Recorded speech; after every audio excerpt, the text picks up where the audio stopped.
अगर कर्म से जीवन बेहतर होता है तो उनके कर्म में क्या गड़बड़ी है, जरा सोचो ना, विचार करो। बड़ी मेहनत कर रहे हैं, बहुत परिश्रम कर रहे हैं, सुबह जल्दी उठते हैं, जल्दी काम पर आ जाते हैं, टाइम से काम से वापस जाते हैं, घर वालों के साथ रहते हैं, सारी व्यवस्थाएं कर रहे हैं, उनका जीवन श्रेष्ठ क्यों नहीं हो पा रहा?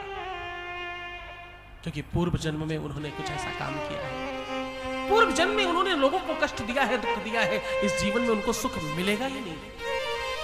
ये कालखंड चारित्रिक दोष हो, अगर मैं ये बात कहना नहीं चाहता था, लेकिन कभी न कभी किसी न किसी को तो बतानी पड़ेगी। चारित्रिक दोष हो अगर, तो अधिकतर देखा गया है कि आपके गुप्तांग अथवा शारीरिक निचले हिस्सों के अंग प्रत्यंग खराब हो जाते, जिसमें किडनी भी आती है।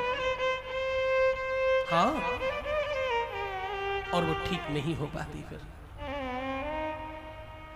एक और बात कहूं, स्वप्न में अथवा जागृत अवस्था में थोड़े गंभीर हो जाना, तुम सब बहुत मजबूत बात बता रहा हूं, तुम में से बहुत सारे लोग हैं उनके जीवन को स्पर्श कर रहा हूं, ऐसा मानकर सुनना।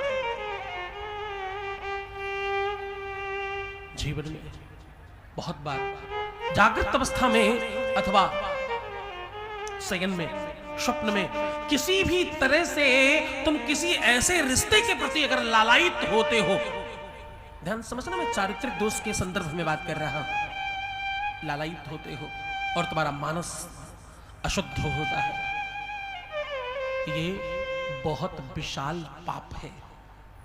क्या है ये? बहुत विशाल पाप है। इस पाप का कोई निराकरण नहीं है, इसका कोई समाधान नहीं है। जैसे वास्तु में घर के सामने अगर रोड खत्म हो रही हो, टक्कर मार रही हो, इसका निदान नहीं है।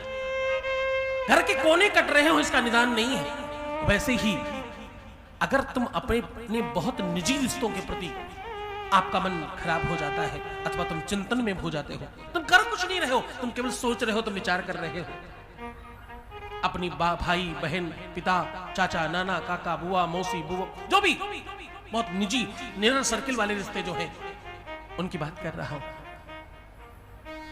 तो ये ऐसा घोर पाप है जो किसी भी स्थिति में ठीक नहीं होने पाता। शारीरिक रोग ही नहीं, शारीरिक, मानसिक, आर्थिक, सांसारिक सारे के सारे दोष लगते हैं, और अगले जन्म में आपका जीवन कीड़े पतंगों की तरह व्यतीत होता है। आप मनुष्य ही बनेंगे बिल्कुल निश्चित हो जाता है उसी समय, लेकिन बिल्कुल कीट पतंगों की तरह तुम्हें अपना जीवन जीना पड़ेगा, ये निश्चित हो जाता है।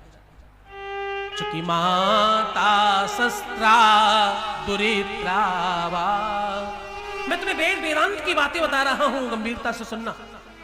माता शस्त्रा दुरित्रावा ना बिरेता सनो भवेत्, बलवान इंद्रिय ग्रामो विद्वान समपि कर्षति।